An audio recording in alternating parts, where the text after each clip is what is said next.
And then I also want to thank my second supervisor, Dr. Ruth Ndano, who is the registrar of the university. She's been a real mentor to me, very close, quick to reach. She's reachable. You'd call her, send her a message, say, I'm in management, I'm in council.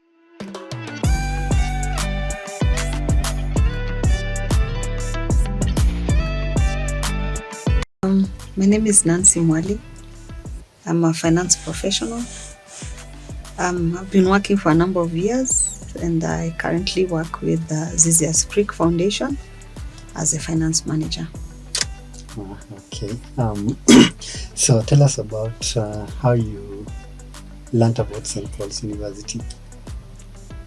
I learned about St. Paul's University many years ago, where I came to our family transferred, or rather moved to Limuru. And at that time, my parent was working in St. Paul's University. My dad was working here. And that is how I learned about the university. And I was encouraged to join my undergraduate at that time. So that's how I initially learned about the university. Yeah. So we understand that you are graduating this year with your PhD. But it has been a journey from undergraduate still here. Yes. Can you just give us a highlight about that? My journey with St. Paul's has been a very fulfilling journey. I would call it a journey of about 20 years, maybe, if I could put it just as a ballpark.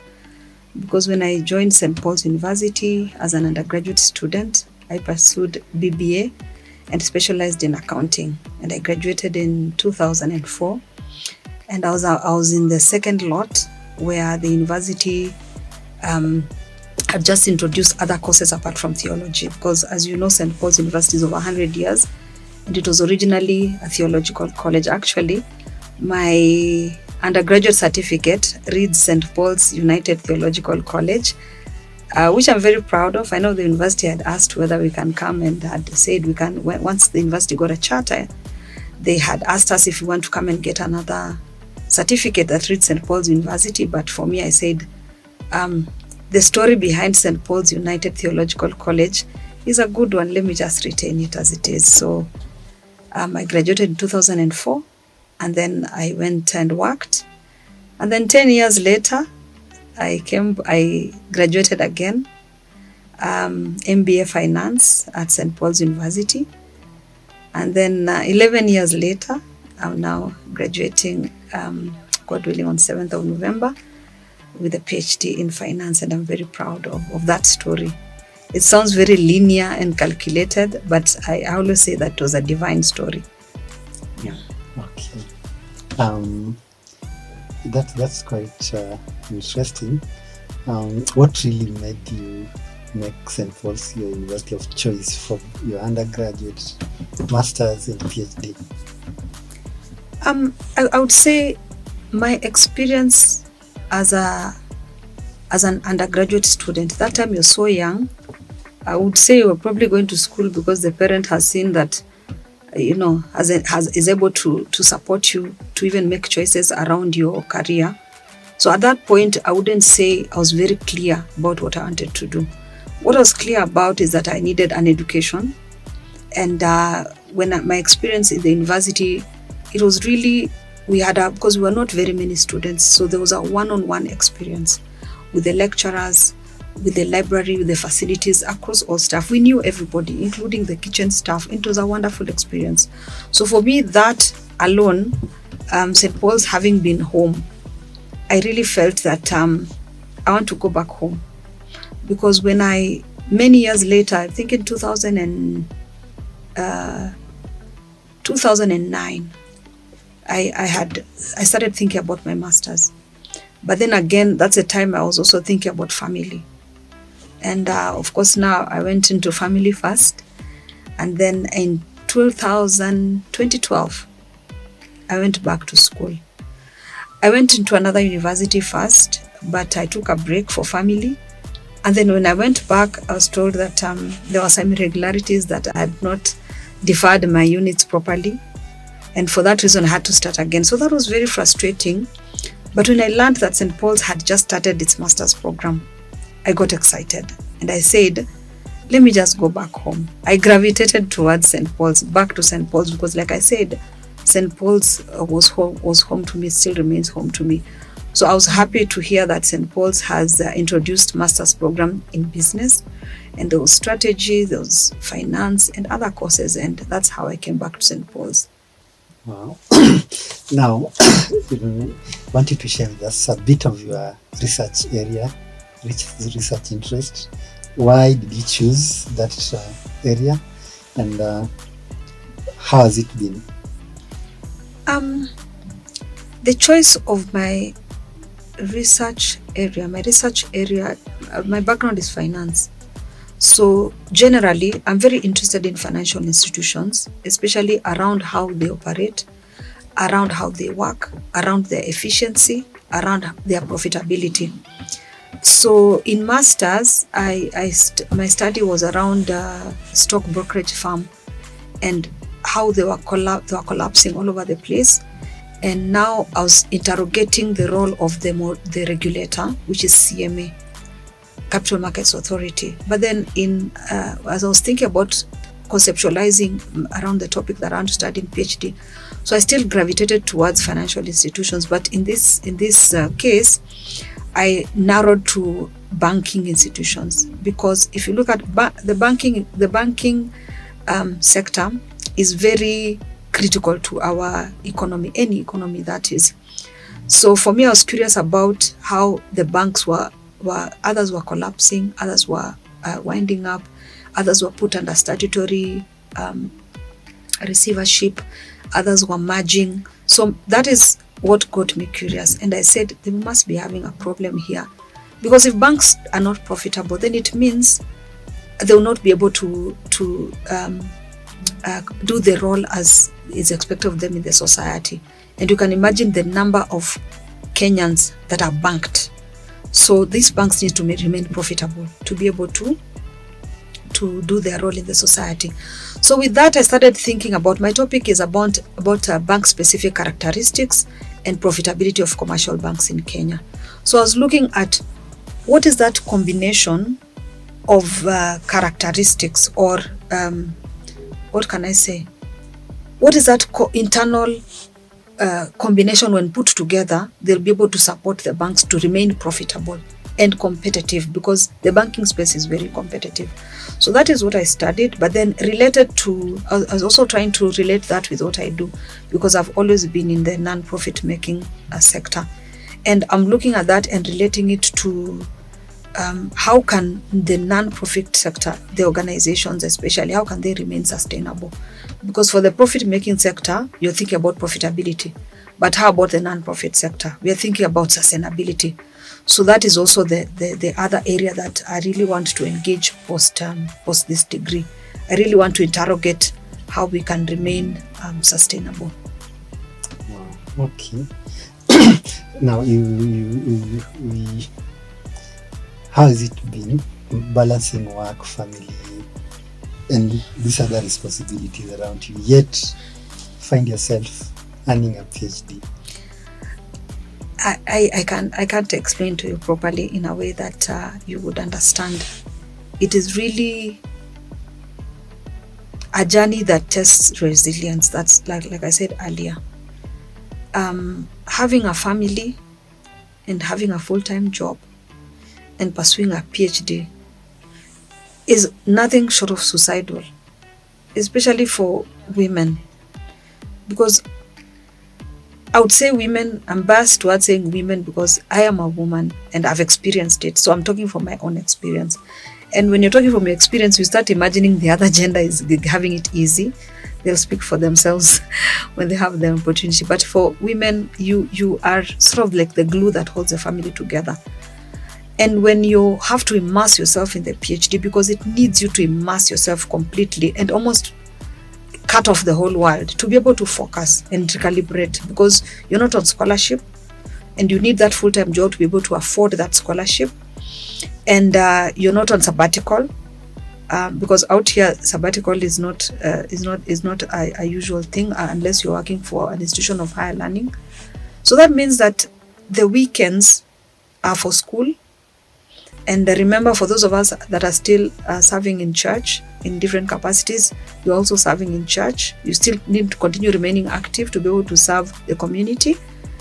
And you have a full-time job that you still have to attend to. So it's been quite difficult. It's been treacherous. Short of, it's almost suicidal, but it can be done. And I'm only saying this way now because I'm here. And I'm looking at this in terms of to be able to inspire young women, young mothers, women professional, women who are in the professional space. It can be done. You can have a full-time job, a thriving career. You can be an academic also to pursue your own personal development and academic development.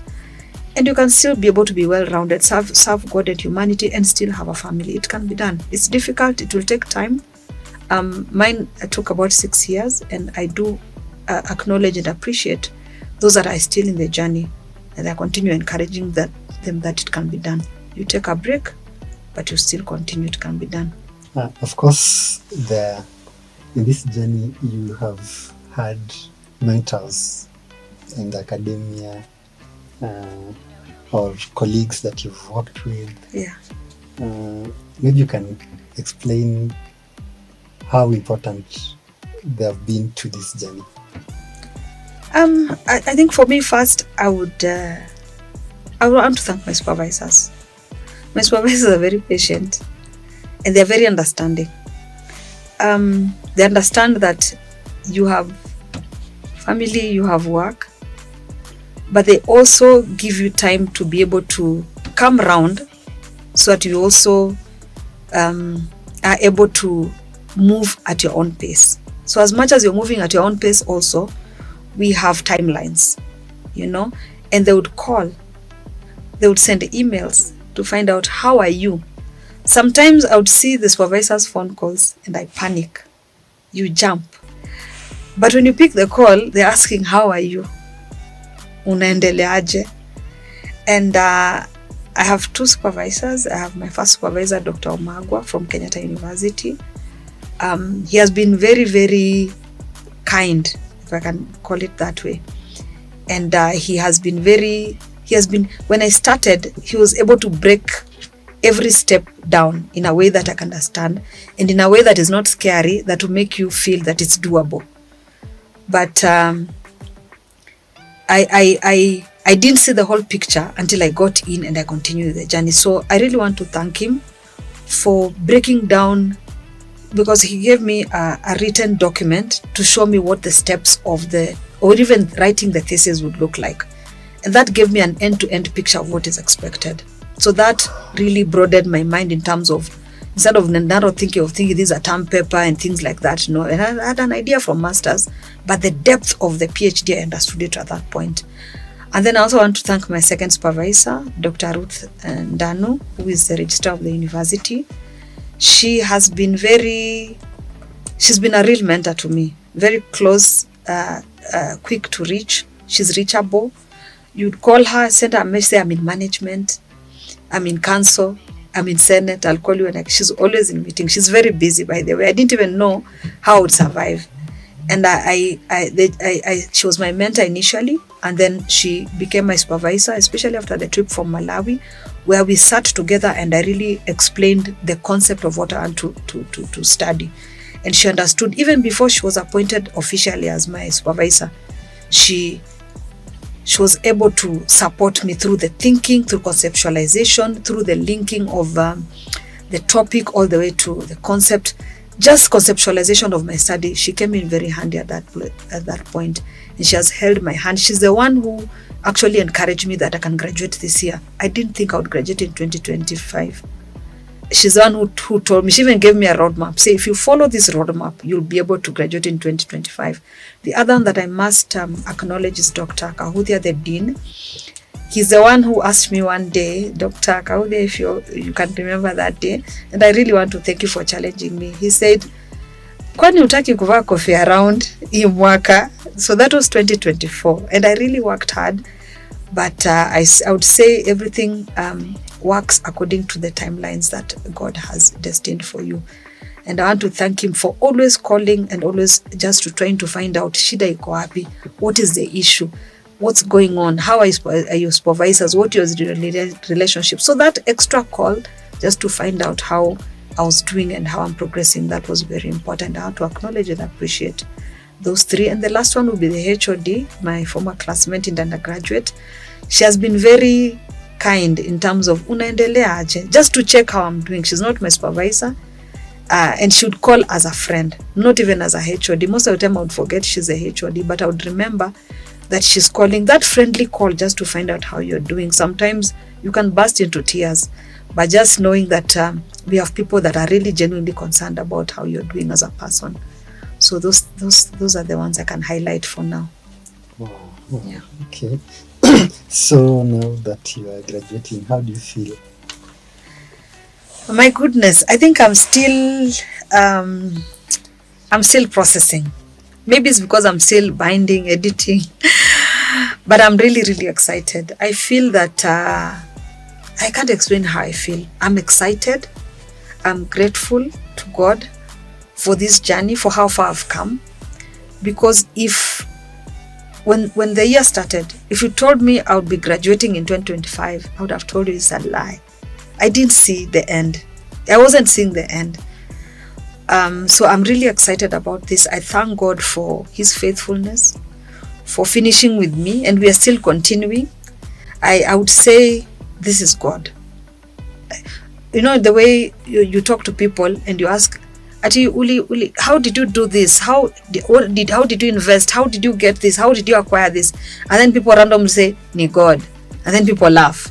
They think that you're saying Ni God because you don't want to reveal how the real story is. But for me, for sure, I would say the same.